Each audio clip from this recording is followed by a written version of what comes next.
Intinya bahwa tolong berakhlak kepada Allah. Membahas tafsir dari surah Al-Imran. Lahirlah Imam Muslim, Abi Dawud, Tirmidzi, Ibnu Hibban. Jadi ketika Yunus alaihi salatu wassalam terkena undian itu,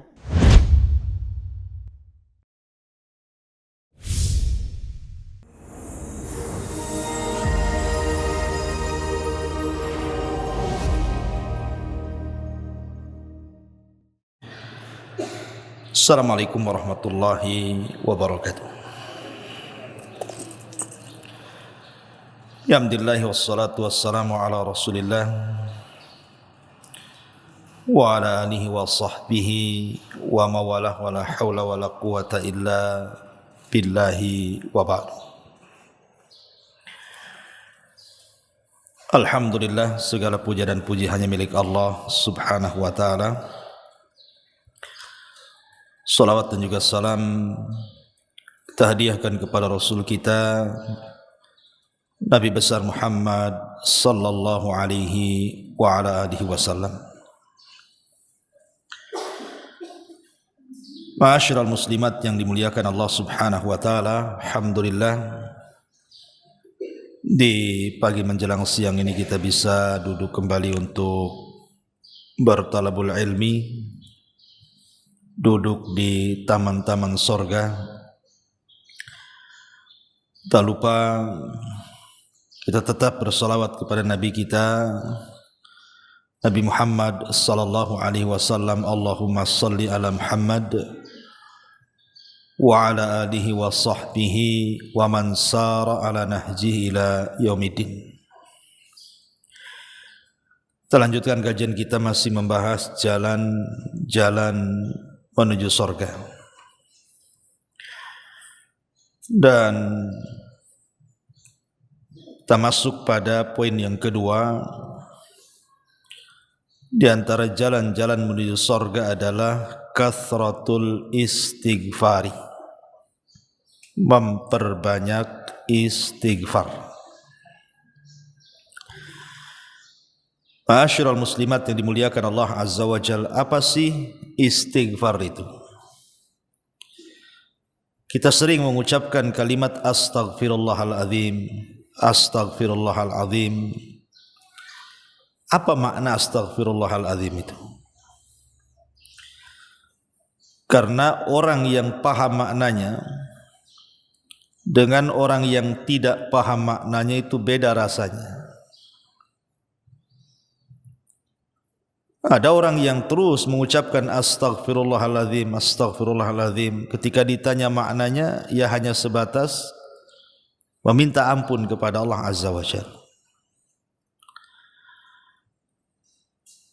Maka kita akan kupas makna daripada astaghfirullahaladzim ini apa, ataupun lafad-lafad istighfar ini.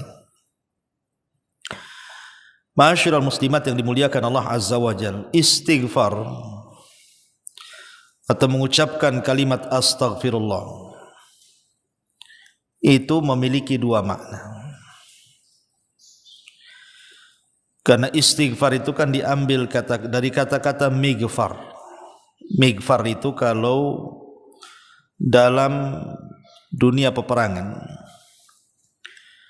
di zaman Nabi SAW, biasanya orang yang berperang itu selain menggunakan pakaian baju besi, maka kepalanya akan ditutup dengan helm besi. Dalam bahasa Arab, helm besi itu artinya al-mighfar. Untuk apa fungsinya? Fungsinya tentu untuk melindungi kepala, kan gitu, Bu. Supaya kalau seandainya terkena senjata tidak langsung kena kepala, tapi kena penutup kepalanya dulu. Atau bahasa sekarang pakai helm lah gitu. Artinya ketika istighfar itu diambil dari kata-kata al-mighfar, berarti di sini ada dua makna ketika kita mengucapkan astaghfirullahaladzim itu. Pertama, meminta kepada Allah subhanahu wa ta'ala agar aib-aib kita itu ditutup, sehingga manusia tidak tahu dosa yang kita lakukan. Ini yang pertama. Jadi kalau ibu mengucapkan astaghfirullah, itu artinya ibu meminta kepada Allah Subhanahu wa taala agar Allah menutup aib-aib kita, menutup dosa-dosa kita. Cukuplah Allah dengan kita yang tahu, manusia tidak perlu tahu. Karena kalau seandainya aib kita terbongkar di hadapan manusia, itu membahayakan sekali. Betapa banyak orang-orang yang dulunya dimuliakan, belakangan dihinakan setelah tahu aibnya. Betapa banyak orang-orang yang dulu dielu-elukan, dipuja dan dipuji manusia, tiba-tiba kemudian dicaci dan dimaki manusia karena ketahuan aibnya. Betapa banyak dulunya orang-orang yang dihormati, dimuliakan, akhirnya direndahkan. Kenapa? Karena dibuka aibnya. Maka orang yang dibuka aib itu menjadikan orang terhina, menjadikan orang rendah. Makanya kita meminta kepada Allah Subhanahu wa taala, karena dampak dibuka aib itu sangat-sangat merendahkan. Maka dengan memperbanyak astaghfirullahal azim, artinya kita meminta kepada Allah agar Allah menutup aib-aib kita di hadapan manusia. Karena demi Allah, Bu, saya, ibu atau siapapun, sampai hari ini masih dimuliakan orang, masih dipandang orang, terkadang masih dipuja-puji orang. Itu karena aib kita masih ditutup saja. Kalau seandainya aib kita dibuka dan dibongkar oleh Allah Subhanahu wa taala, boleh jadi tidak ada orang yang berkawan dengan kita, yang ada orang pula menghina-hina kita. Maka bersyukurlah kepada Allah Azza wa Jalla, aib kita masih ditutup. Lah supaya tetap dan terus ditutup, perbanyak istighfar. Perbanyak istighfar. Makanya Imam Ahmad ibn Hanbal rahimahullahu ta'ala, ketika dia belanja ke pasar, dia banyak membeli barang-barang, datanglah murid-muridnya dari mana-mana, karena satu pasar itu murid dia semua. Akhirnya kemudian murid-murid Imam Ahmad ini meminta kepada sang imam untuk membawakan barang belanjaannya, dan mengatakan, ya imam, sudahlah, kau pulang bawa badan saja, biar barang-barang ini kami yang bawa. Kata Imam Ahmad, tidak ada hak kalian membawa barang-barangku, katanya. Kalian menghormatiku itu karena kalian tidak tahu aibku saja, katanya. Kalau kalian tahu aibku, kata Imam Ahmad, saya yakin kalian tidak menghargai aku. Pasti kalian akan meletakkan tanah di atas kepalaku. Lihat bagaimana tawadhu'nya sang imam ahli sunnah wal jamaah, Al-Imam Ahmad ibn Hanbal rahimahullahu ta'ala. Kata beliau, kalau kalian tahu aibku, tentu kalian tidak akan menghargai aku. Artinya kita masih dimuliakan itu karena masih ditutup aibnya. Maka bersyukurlah kepada Allah Subhanahu wa ta'ala.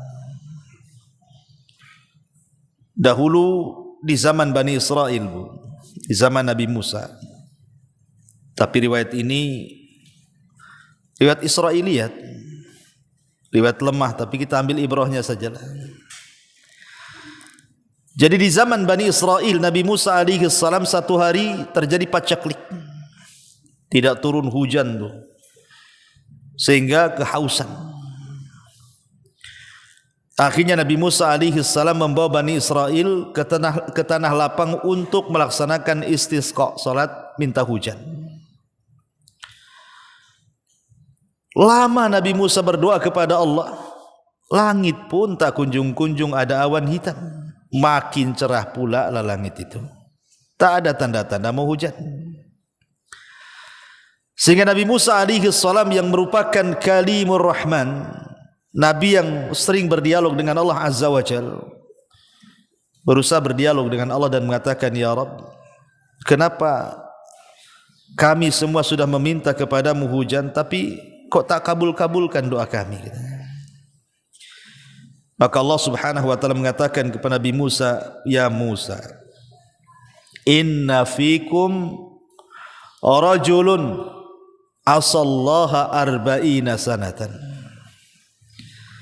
Yang menghalangi aku tidak memberikan hujan kepada kalian itu karena di tengah-tengah kalian ada seorang laki-laki yang bermaksiat kepada Allah subhanahu wa ta'ala 40 tahun. Kalau engkau mau keluarkan laki-laki itu dari tanah lapang itu, maka aku akan turunkan hujan. Maka Musa mengatakan, siapa ya Rabb, siapa namanya, akan kupanggil. Tapi Allah subhanahu wa ta'ala salah satu sifat namanya apa? As-Sittir. Allah itu tidak mungkin membongkar aib hambanya. Dia maha penutup. Maka Allah mengatakan, ya Musa, tidak mungkinlah ku sebutkan orang itu, cukuplah kau berteriak saja. Siapa di antara kalian yang bermaksiat 40 tahun keluar dari lapangan? Akhirnya kemudian Musa pun mulai mengatakan ucapan seperti itu. Man minkum rajulun asallaha arba'ina sanatan fakhruj. Siapapun di antara kalian yang melakukan maksiat 40 hari, tolong keluar dari tanah lapang ini. Semua manusia yang hadir di situ Bani Israel saling meliriklah satu dengan yang lainnya. Kira-kira siapa nih? Siapa nih? Siapa nih? Ya enggak ada yang mau ngaku lah di hadapan orang ramai kan gitu. Tapi rupanya dari sekian ribu Bani Israel itu adalah satu anak muda menundukkan pandangannya ke bawah sambil menutup wajahnya. Kemudian dia merasa dan mengatakan, ya Rabb, apakah setelah 40 tahun aku bermaksiat kepadamu, kau tutup aibku selama 40 tahun itu? Tiba-tiba hari ini kau bongkar aibku sehingga semua orang tahu tentang aibku. Malunya aku di hadapan manusia, ya Rabb. Inni tubtu ilaika, aku bertobat ya Rabb. Selepas ini aku tidak mungkin lagi bermaksiat. Ketika laki-laki ini bertobat, tiba-tiba langit gelap. Tiba-tiba kemudian hujan. Nabi Musa makin heranlah. Katanya kalau seandainya ingin dihujani, laki-laki itu harus keluar dari tanah lapang. Kok tidak ada yang keluar, tiba-tiba hujan pula. Maka Musa mengatakan, ya Rabb, bukankah orang yang kau maksudkan itu belum keluar dari tanah lapang ini? Kenapa kau berikan hujan kepada kami?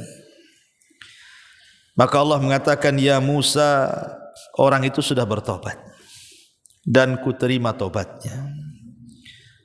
Artinya sudah tidak ada penghalang aku menghujani kalian. Maka Musa makin penasaran dan mengatakan, ya Rabb, tunjukkan orang itu. Siapa dia? Maka Allah mengatakan, ya Musa, 40 tahun aku sembunyikan aib dia. Kalau aku beritahu namanya, berarti aku membongkar aibnya. Cukuplah kau tahu bahwa dia sudah bertobat kepada Allah Azza wa Jalla. Memang kisah ini kisah Israiliyat, dilemahkan para ulama, tapi ibrahnya lihat, ya, bahwa Allah subhanahu wa ta'ala menutupi aib orang ini selama 40 tahun. Orang tidak tahu. Dan ini rahmat dari Allah, kasih sayang Allah kepada kita, menutup aib-aib kita. Karena tadi saya katakan dampaknya, Bu, orang kalau sudah dibongkar aibnya, walaupun dia seorang ustadz, imam masjid, seorang kiai, tuan guru, syekh, kalau sudah terbongkar aibnya, jatuh di mata manusia. Allah bisa saja membongkar aib siapapun. Awalnya berpuluh-puluh tahun dihormati, dengan satu kali saja Allah membuka aibnya, langsung manusia menghina dia. Lah dengan memperbanyak istighfar itu, yang pertama maknanya artinya ketika kita katakan astaghfirullahaladzim itu, Yang pertama, maknanya kita sedang meminta kepada Allah agar Allah menutup aib kita di hadapan manusia. Ini yang pertama. Yang kedua, mana istighfar, ucapan astaghfirullahaladzim itu maknanya, Bu, artinya kita meminta kepada Allah agar kelak pada hari kiamat, dosa-dosa yang kita lakukan di dunia itu tidak dibalas oleh Allah, alias diampuni. Jadi kita meminta kepada dengan kalimat astaghfirullahaladzim, seolah-olah dosa-dosa yang kita lakukan, karena manusia tidak mungkin lepas dari dosa, Bu. Setiap hari kita melakukan dosa. Tapi dengan mengatakan astaghfirullahaladzim, maka kita meminta kepada Allah, walaupun kita banyak melakukan dosa di dunia, ya Rabb, tolong jangan kau siksa kami dan ampunilah dosa-dosa kami. Makanya nanti pada hari kiamat ada seseorang yang didatangkan kepada Allah Subhanahu wa taala dan disuruh membawa catatan keburukannya. Kemudian oleh Allah Subhanahu wa taala disuruh baca pula tuh. Kemudian Allah Subhanahu wa taala bertanya kepada laki-laki ini, "Ata'rifu dzamba kadza?"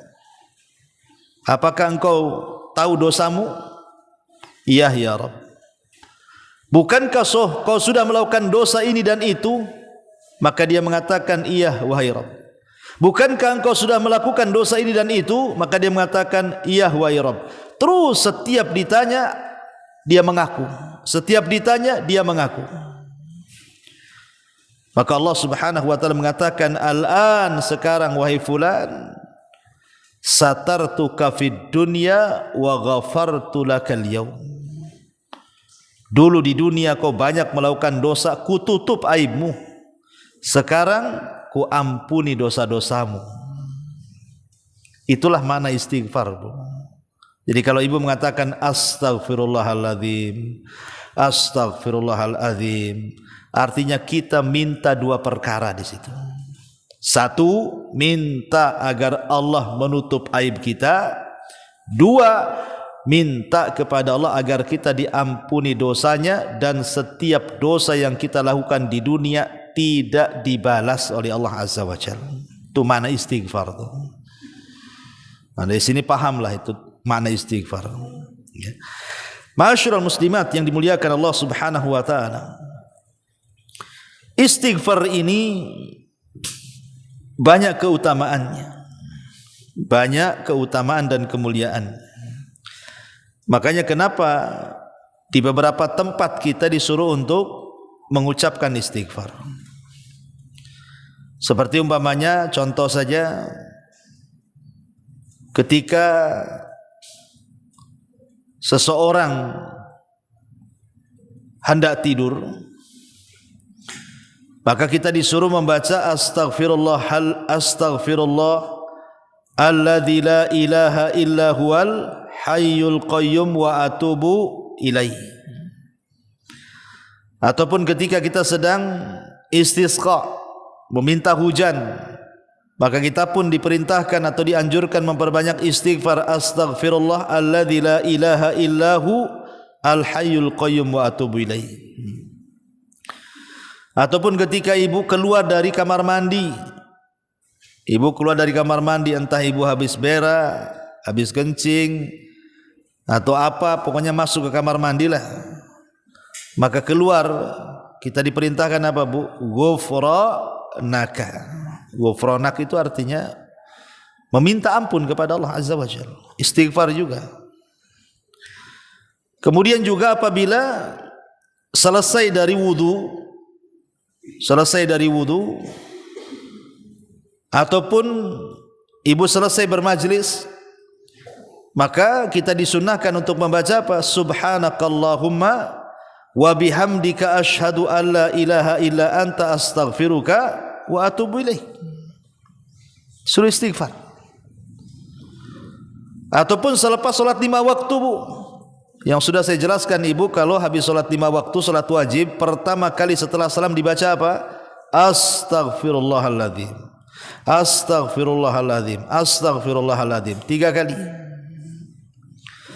Ataupun ketika ibu masuk ke masjid, maka juga dianjurkan Rabbighfirli dzunubi waftah li abwaba rahmatik. Ataupun ketika ibu melihat ada orang yang meninggal, maka kata Nabi SAW, istaghfiru li akhikum, beristighfarlah untuk saudara kalian. Ataupun ketika menjawab orang yang bersin, yarhamukallah wa yaghfirullahu lana walakum. Ataupun istighfar juga dibaca ketika di waktu sepertiga malam akhir, ketika Allah Subhanahu wa taala berfirman kepada hamba-hambanya, man yastaghfiruni fa'aghfirullah, siapapun yang meminta ampun kepadaku ku ampuni. Maka kita dianjurkan memperbanyak istighfar di sepertiga malam akhir. Dan banyak lagi tempat-tempat yang diperintahkan kita untuk mengucapkan istighfar.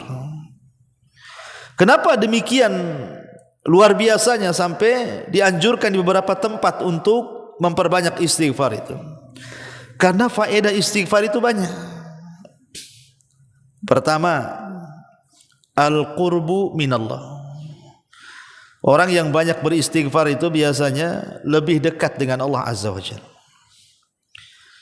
Karena setiap seorang muslim itu disibukkan dengan zikir kepada Allah, dengan lafaz-lafaz astaghfirullah, astaghfirullah itu.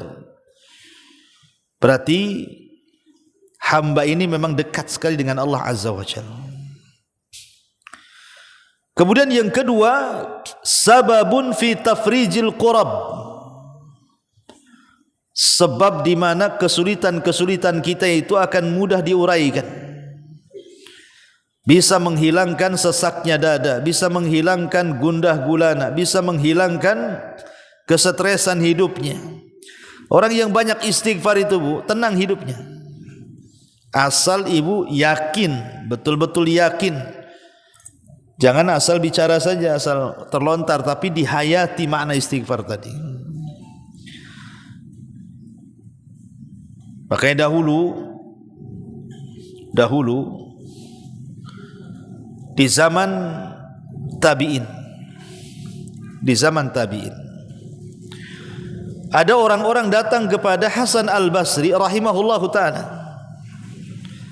kemudian mengadukan soal kesulitan hidup mereka. Yang satu mengatakan, ya Imam, aku sudah lama nikah loh, kok tak kunjung-kunjung pula dikasih momongan. Yang satunya mengatakan, ya Imam, sawah kami sudah retak-retak, tak kunjung pula datang hujan. Yang satu mengatakan, ya Imam, aku sudah berusaha bekerja ke sana kemari, tapi tak kunjung pula diberikan kekayaan. Maka Imam Hasan Al-Basri hanya memberikan jawaban dengan satu jawaban untuk 3 soalan. Apa kata Imam Hasan Al-Basri? Istaghfiru rabbakum, perbanyak istighfar kalian kepada Rabb kalian. Jadi orang-orang mengatakan, ya Imam, yang satu pengen punya momongan, kenapa disuruh banyak istighfar? Yang satu pengen hujan, kenapa disuruh banyak istighfar? Yang satu pengen kekayaan, kenapa kau suruh istighfar? Apa tidak ada lagi jawabannya? Maka akhirnya Hasan Al-Basri mengatakan, celaka kalian. Bukankah Allah Subhanahu wa taala yang mengatakan, faqultu astaghfiru rabbakum innahu kana ghaffara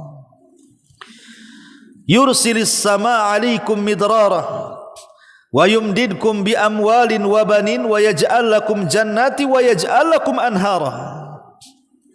Bukankah Allah mengatakan faqultu astaghfiru rabbakum, perbanyaklah istighfar kepada Rabb kalian, karena Dia adalah Ghafara, zat yang Maha Pengampun. Yursilis samaa 'alaikum midrara, kalau kalian banyak istighfar Allah akan hujani kalian. Artinya Dengan banyak istighfar itu penyebab turun hujan. Yursilis sama alaikum midrara wa yumdidkum bi amwalin, dan dengan istighfar itu Allah luaskan harta kalian. Wa yumdidkum bi amwalin wa banin, dan Allah akan berikan banyak keturunan kepada kalian. Ini Allah yang mengatakan. Kalau kalian banyak istighfar akan diturunkan hujan, akan diperbanyak kekayaan, akan diperbanyak turunan. Makanya saya katakan istaghfiru rabbakum, perbanyak istighfar oleh kalian. Karena istighfar itu faedahnya adalah menghilangkan kurang, kepenatan, kesulitan, kesetresan dan begitu seterusnya. Kemudian yang ketiga, istighfar itu sababun fi dukhulil jannah. Sebab di mana orang itu mudah masuk ke dalam surga. Jadi istighfar ini mudah sekali. Dengan istighfar ini kita dimasukkan ke dalam surga. Karena yang menghalangi orang masuk surga itu kan dosa, Bu. Karena dosa itu penyebab orang masuk neraka. Dan lawan daripada melakukan dosa itulah istighfar. Jadi kita melawan lawannya. Lawan dosa istighfar. Kalau orang berbuat dosa melakukan kemaksiatan, ketika kemudian dia istighfar meminta kepada Allah agar diampuni dosa-dosa maksiatnya, makanya kemudian istighfar itu penyebab mudah orang masuk surga. Kemudian yang keempat, sababun fi daf'il bala. Sebab di mana musibah-musibah itu bisa tercegah dengan memperbanyak istighfar. Karena Allah Subhanahu wa taala ketika bicara soal keamanan, wa ma kana Allahu liyu'adzibahum wa anta fihim wa ma kana Allahu mu'adzibahum wa hum yastaghfirun. Kata Allah Subhanahu wa taala, tidak mungkin Allah mengadab sebuah kaum kalau engkau wahai Muhammad hidup di tengah-tengah mereka. Dan tidak mungkin Allah mengadab sebuah kaum kalau kaum itu terus memperbanyak istighfar. Dalam ayat ini ada dua keamanan. Orang kalau ingin aman, hidup di tengah-tengah Nabi SAW. Masalahnya Nabi sudah meninggal. Berarti tinggal ada satu keamanan lagi. Apa itu? Memperbanyak istighfar. Wa ma kana Allahu mu'adzibahum wa hum yastaghfirun, dan Allah tidak mungkin mengadab sebuah kaum sampai mereka banyak melakukan istighfar. Kemudian yang kelima, yu'addul istighfar naw'an min anwa'il ibadati allati yataqarrabu bihal abdu ila Allah. Jadi istighfar itu dikategorikan jenis-jenis ibadah yang dengan itu kita mudah berhubungan dengan Allah Subhanahu wa taala. Kemudian juga yang nomor 6, inzalul amtar wal arzak in anil ibad. Dengan memperbanyak istighfar itu menyebabkan turunnya hujan dan turunnya rizki yang banyak kepada kita. Dan juga salah satu manfaatnya adalah Allah berikan kesehatan dan kekuatan badan. Terkadang Bu, kita ini menjadi sehat dan kuat itu terkadang menyandarkan pula kepada sebab. Beli vitamin banyak-banyak, konsumsi vitamin banyak-banyak, beli obat banyak-banyak, telan, ya kan? Kebanyakan kita begitu kalau ingin sehat seperti itu, atau olahraga gitu ya. Dia lupa bahwa ada perkara yang lebih hebat dibandingkan minum pil, makan vitamin, ya. Apa itu? Istighfar. Istighfar ini bisa menambah kekuatan dan kesehatan badan, karena Allah yang mengatakan wa yazidkum quwatan ila quwatikum. Ketika Nabi Saleh berdakwah kepada ketika Nabi Hud alaihi salam berdakwah kepada kaumnya, Nabi Hud mengatakan apa? Ya qaumi istaghfiru rabbakum. Hei kaumku, perbanyak oleh kalian istighfar. Kemudian kata Nabi Hud, manfaatnya apa? Wa yazidkum quwatan, karena sebab istighfar itulah akan menambah kekuatan kalian. Jadi kalau ingin sehat, Perbanyak aja istighfar. Ma'asyiral muslimat yang dimuliakan Allah Azza wa Jalla. Kemudian juga yang nomor 7, man'u nuzulil masaibil lati qad tusibul insan, bisa mencegah turunnya musibah-musibah, entah tsunami, entah banjir, entah gempa, entah apalah pokoknya. Maka dengan banyak istighfar itu bisa mencegah musibah-musibah seperti itu. Kemudian yang nomor 8, sababun fis syifa, sebab kesembuhan. Jadi istighfar itu bisa jadi obat. Kemudian yang nomor 9, istihqaq wa nailu rahmatillahi azza wa jalla fid dunya. Maka dia akan mendapatkan banyak kasih sayang Allah Subhanahu wa taala di dunia wal akhirati, dan akhirat, sebagaimana Allah mengatakan, ya qaumi lima tasta'jiluna bis sayyiati qabla al hasanati laula tastaghfirunallah. Di sini syahidnya, kalau kalian beristighfar kepada Allah, la'allakum turhamun, tentu kalian akan mendapatkan rahmat Allah Subhanahu wa taala. Kemudian yang nomor 10, sababun fi takfiris al-katsiri minal akhta', sebab orang itu mendapatkan ampunan yang banyak. Jadi kesalahan-kesalahannya akan dihapus oleh Allah Azza wa Jalla. Dan tentu yang paling besar adalah sababun fi najati minan nar yaumal qiyamah, sebab terbesar kita terselamatkan dari api neraka pada hari kiamat. Taib, ma'asyiral muslimat yang dimuliakan Allah Subhanahu wa taala. Inilah manfaat, dan banyak sebenarnya manfaat istighfar ini sebagian kecil saja. Adapun lafaz-lafaz istighfar sebagaimana dikeluarkan Imam Bukhari, Nabi itu paling banyak mengucapkan Rabbighfirli wa tub alayya innaka antat tawwabur rahim. Ini lafaz yang paling sering dibaca Nabi. Rabbighfirli wa tub alayya innaka antat tawwabur rahim. Ya Rabb, ampuni dosaku, ampunilah kesalahanku, karena Engkau zat yang maha penerima taubat dan maha pemberi kasih sayang. Ataupun Rasul juga mengajarkan lafaz istighfar yang lain, astaghfirullah alladzi la ilaha illa huwal hayyul qayyum wa atubu ilaih. Nah, itu juga di antara lafaz yang diajarkan Nabi. Ustaz, dua-duanya panjang, yang pendek lah. Yang pendek astaghfirullahaladzim lah, yang pendek itu yang paling mudah ya astagfirullah. Al-azimnya dibuang, pendek lagi itu astagfirullah. Nah, gitu ya. Itu kan yang paling pendek lah. Astagfirullah wa atubu ilaihi. Ya. Ma'asyiral muslimat yang dimuliakan Allah Azza wa Jalla, tapi dari semua istighfar, karena semua para nabi, Bu, baik Nabi Nuh, Nabi Saleh, Nabi Musa, dan semua para nabi, kalau kita membaca Quran itu, mereka senantiasa beristighfar dan menyuruh umatnya untuk beristighfar.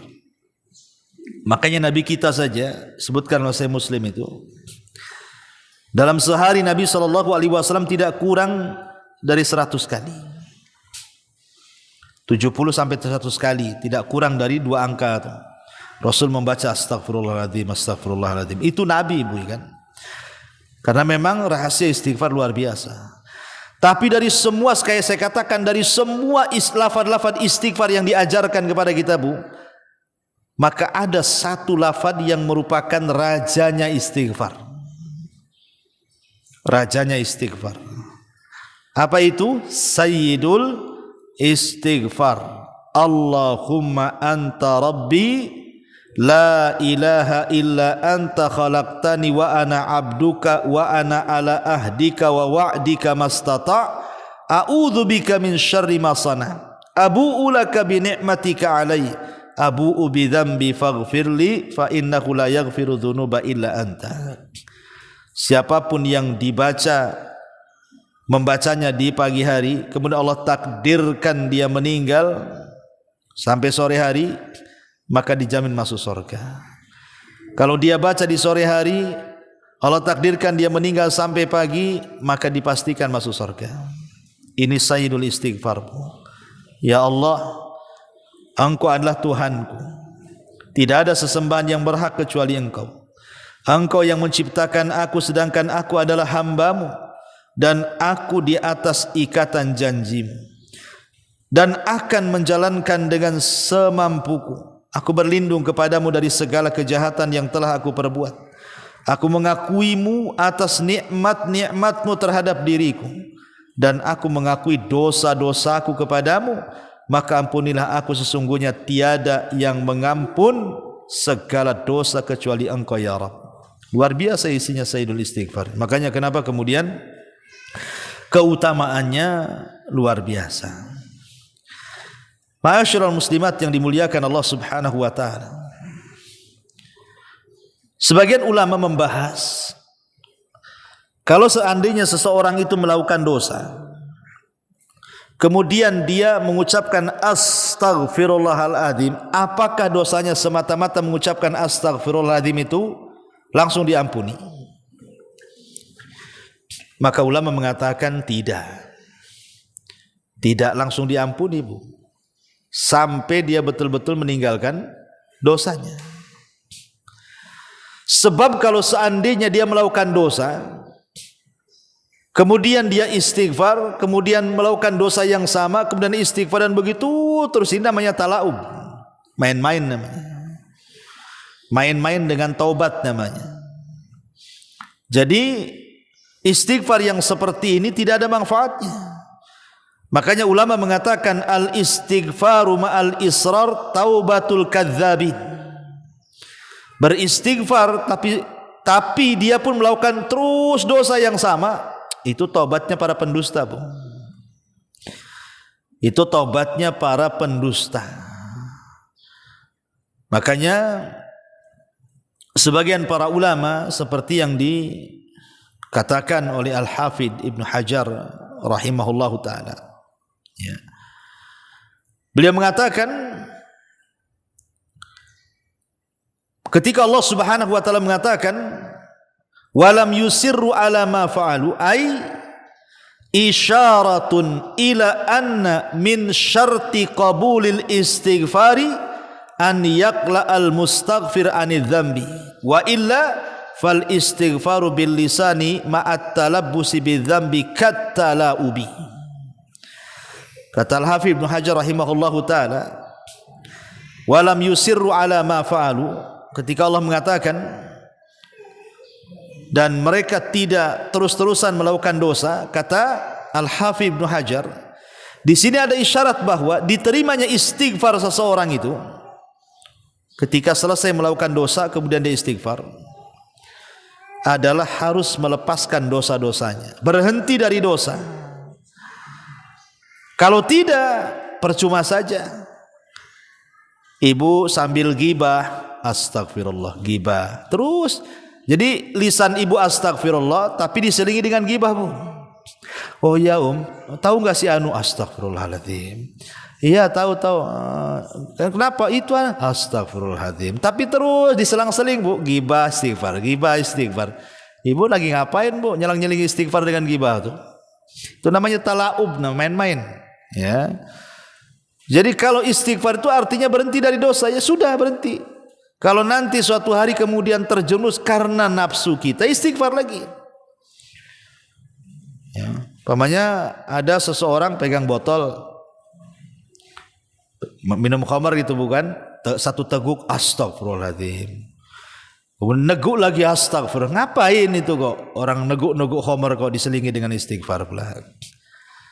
Jadi istighfar seperti ini namanya taubatul kadzdzabin namanya. Taubatnya para pendusta. Atau disebut talaub, kata Al-Hafidh Ibnu Hajar itu. Jadi istighfar saja tidak cukup.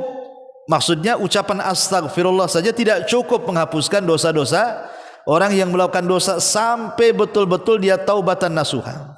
Karena istighfar itu kan iklan saja, memberitahu bahwa saya akan bertobat. Kalau betul-betul bertobat itulah disebut taubatan nasuha. Menjauh dari dosa, berazam tidak melakukannya, menyesal dan begitu seterusnya dari syarat-syarat tobat itu kan Bu ya. Tetapi secara zatnya istighfar itu manfaat Bu. Karena kan istighfar tidak mesti ibu melakukan dosa kan. Istighfar kan bisa dijadikan zikir. Bisa dijadikan zikir ketika ibu ada masalah, astagfirullah, astagfirullah, astagfirullah. Enggak ada masalah pun astagfirullah, astagfirullah. Bisa jadi zikir dan itu manfaatnya besar. Salah satunya apa? Dari segi makna istighfar saja kita sudah bisa rasakan manfaatnya. Pertama, aib kita ditutup. Yang kedua, dosa-dosa kita tidak akan diazab. Luar biasa dari segi maknanya saja istighfar itu. Wallahu a'lam. Ini di antara jalan menuju surga adalah kathratu al-istighfar, memperbanyak istighfar. Taib sampai di sini. Kalau yang bertanya silakan. Iya.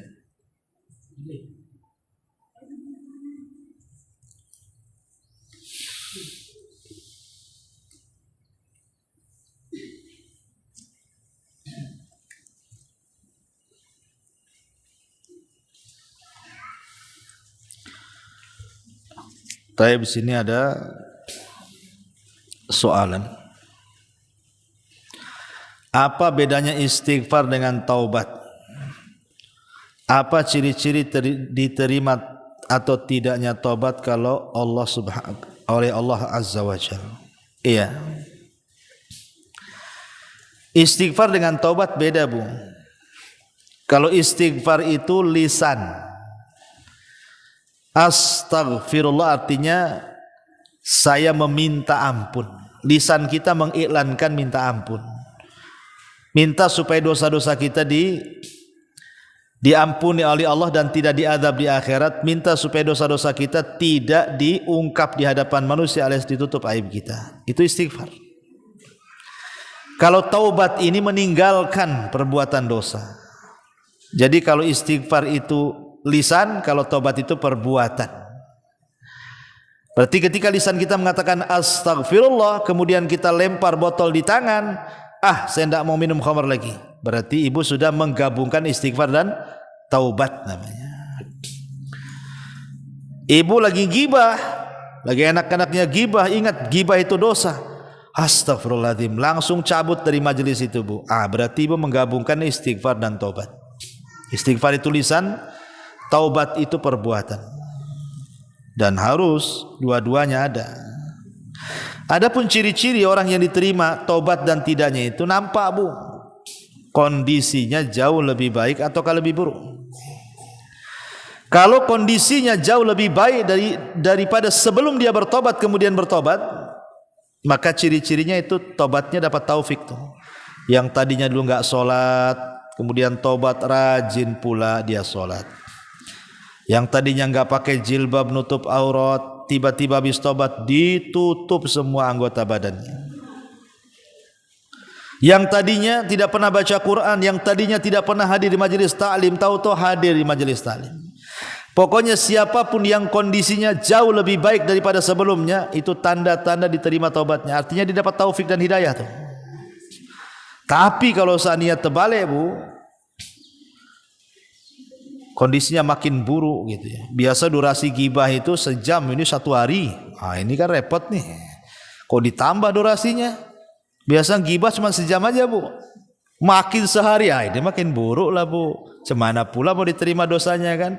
Ya, jadi kalau kondisinya lebih buruk, ini bahaya. Ya, berarti tidak diterima tuh dosanya. Itu saja yang nampak Bu ya. Wallahu a'lam. Kemudian bagaimana hukum bersumpah palsu dan bagaimana cara bertobatnya, adakah syarat-syarat khusus? Iya. Bersumpah palsu. Hukumnya tidak boleh. Nabi sallallahu alaihi wasallam memasukkan sumpah palsu itu dosa besar. Ala qauluz zur.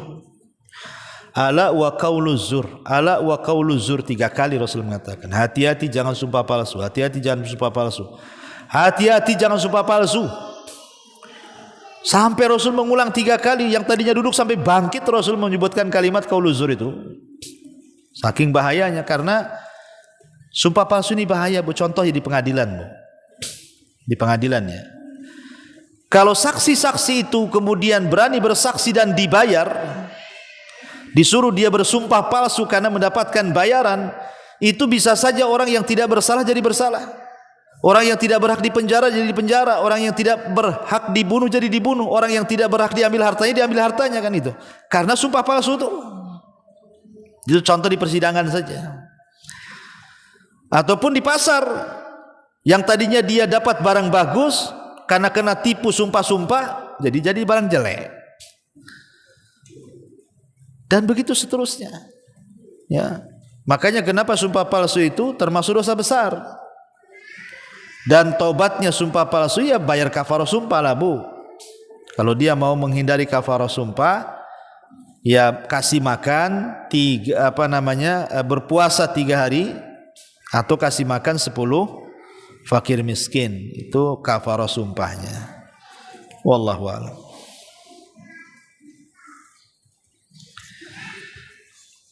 Taib, kalau enggak kita tutup. Subhanakallahumma bihamdika asyhadu an la ilaha illa anta astaghfiruka wa atubu ilaik. Allahu ta'ala alam. Assalamualaikum warahmatullahi wabarakatuh. Intinya bahwa tolong berakhlak kepada Allah. Membahas tafsir dari surah Al-Imran. Lahirlah Imam Muslim, Abi Dawud, Tirmidzi, Ibnu Hibban. Jadi ketika Yunus alaihi salatu wassalam terkena undian itu,